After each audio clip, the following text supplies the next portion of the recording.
Cheating wife insists that her happiness comes first, so I gave her a reality check divorce.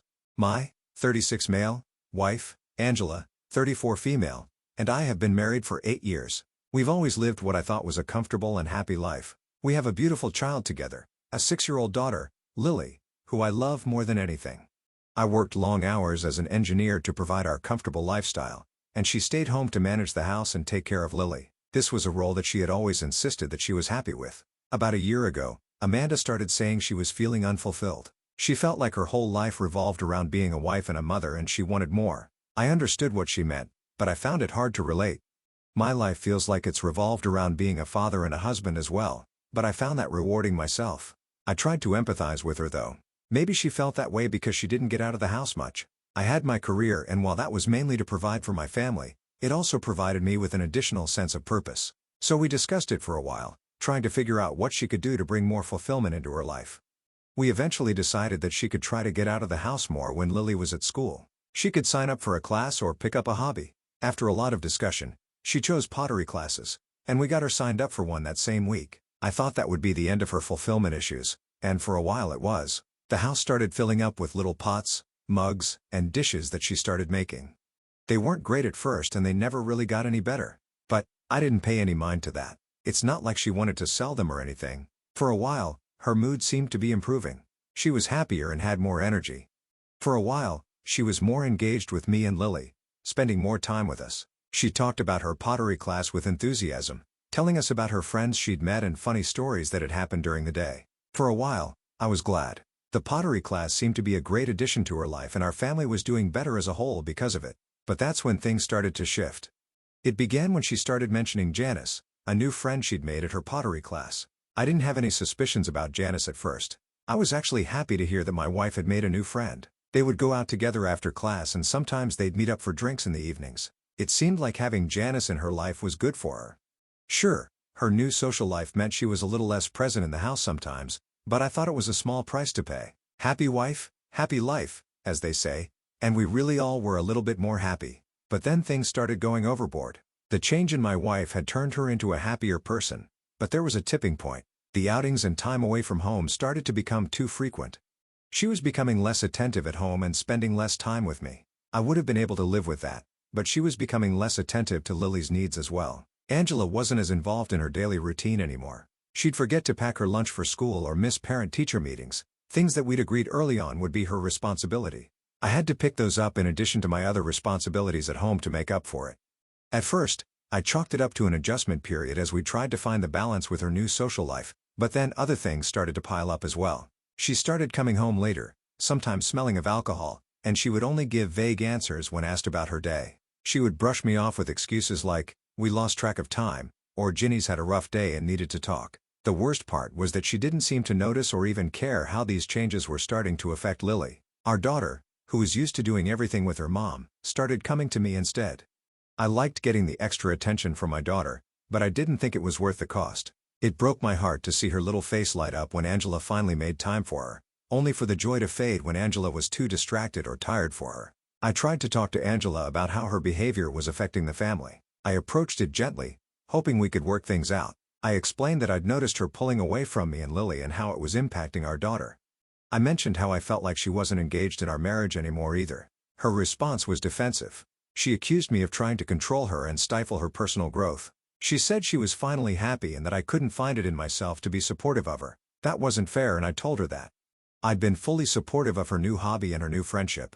I'd worked long hours so she could stay home and picked up the slack when she started spending more time away. I reminded her of all of that, but she dismissed me, saying something like, "Providing money isn't everything. You don't know what I need emotionally." She wouldn't elaborate on what she meant by that and just stormed out to clear her head. That was when I started having suspicions that this wasn't just about her feeling unfulfilled anymore. Almost 2 weeks after the discussion, Angela told me she wanted to go on a weekend retreat with Janice. She claimed it was a chance for the two of them to focus on their pottery and recharge. Almost immediately, my BS radar went off. Something about the whole thing sounded off to me.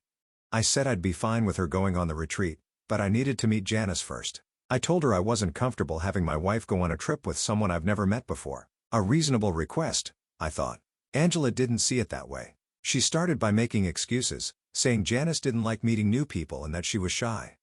That was the point when I was convinced that she was lying to me. I suspected that there was no weekend retreat with Janice. I started to doubt that there was even a Janice at all. I'm not the type to snoop through my wife's phone, but I felt I had probable cause. It's not a violation of trust if the trust is already being broken. So I did some investigating. I didn't argue with her about the retreat anymore. I just let her pack her things and get ready for her trip. One evening, while she was busy, I grabbed her phone and went through it. She'd been extra protective of her phone recently, but I think she let her guard down in all the chaos of packing. Sure enough, there was no retreat with Janice. I couldn't even find a Janice in her phone. Instead, what caught my eye was a message thread with a contact that was just saved as B. What I saw broke my heart. Right from the start, it was clear that she was cheating on me with this guy Brian. Scrolling all the way up, it looked like she'd started texting him just a few weeks after she started her pottery class. The messages were flirty right from the beginning, and after a month of texting it was clear they'd slept together. I couldn't believe what I was seeing. I'd been paying for these pottery classes, picking up the slack in our home, watching her slowly neglect me and our daughter, just for her to have an affair. I was madder than I'd ever been in our 8 years of marriage. I kept calm. I took screenshots of everything and emailed them to myself as evidence. Then I went into the room where my wife was trying to pack out which bras to pack. The moment that thought came to mind, the words left my lips. Trying to decide which one Brian would like more? She snapped around to look at me, where I was standing in the doorway with her phone in my hand. I didn't expect what she said next. She shouted in disbelief that I'd gone through her phone and invaded her privacy. I was so stunned that she went on for a few seconds before I shut that down. I told her she wasn't going to flip it on me. I said her privacy didn't entitle her to betray her husband and neglect her daughter. She got up and yelled that I was making it about me. She said that nobody in the family cared about her happiness or the sacrifices that she made and that she was finally taking it into her own hands. I brought up everything we had done to make her feel more fulfilled, all the changes that the family had gone through for her benefit. She threw that back in my face and said that I had whined and complained the whole time. That wasn't true, no matter how you looked at it.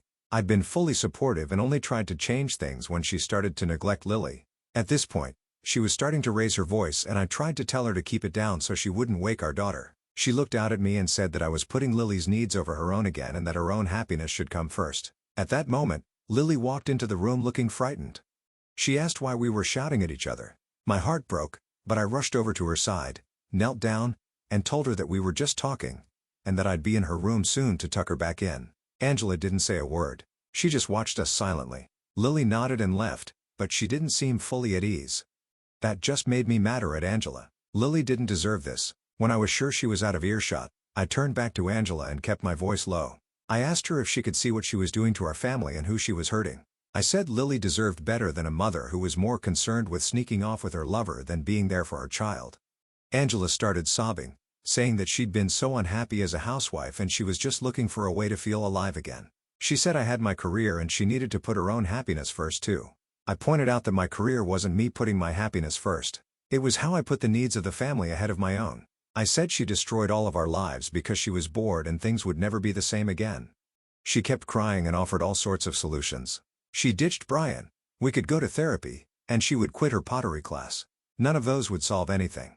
Nothing can fix this, as far as I'm concerned. She's still in the bedroom crying, and I'm calling my brother to see if Lily and I can stay the night.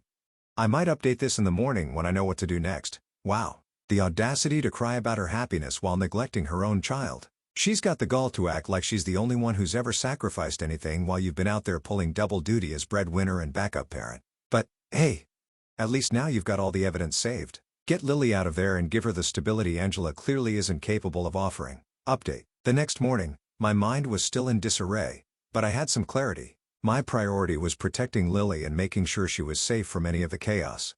Lily and I had slept over at my brother's house the night before. Angela hadn't wanted to let me take her out of the house, but I wasn't going to leave her alone with her mom.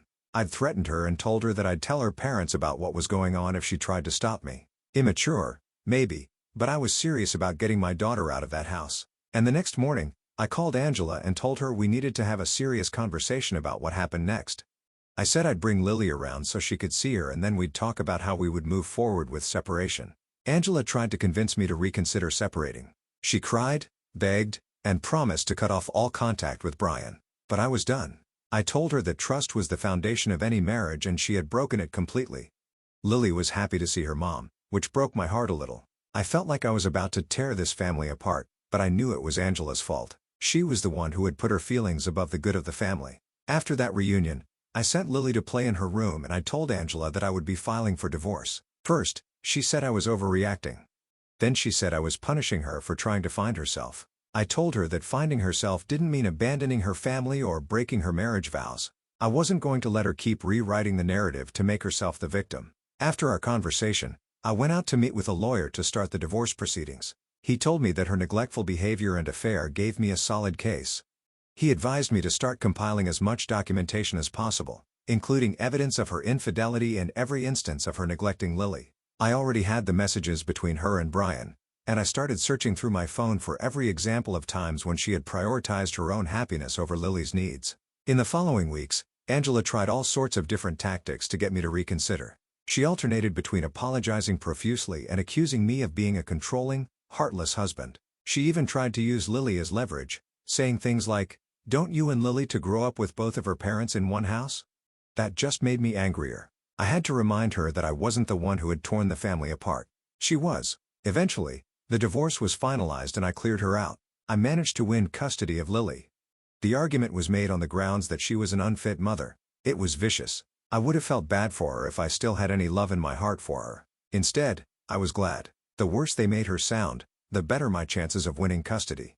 She got visitation rights 3 days a week. She tried to fight for more, but the judge sided with me based on the evidence of neglect and the affair. After the dust settled, I had to go through the difficult act of rebuilding my life with a confused 6-year-old who didn't fully understand why mom and dad didn't live together anymore. I had to make sure she understood that none of this was her fault, especially when she asked questions like, "Why doesn't mommy live here anymore?" Or "Do you and mommy still love each other?"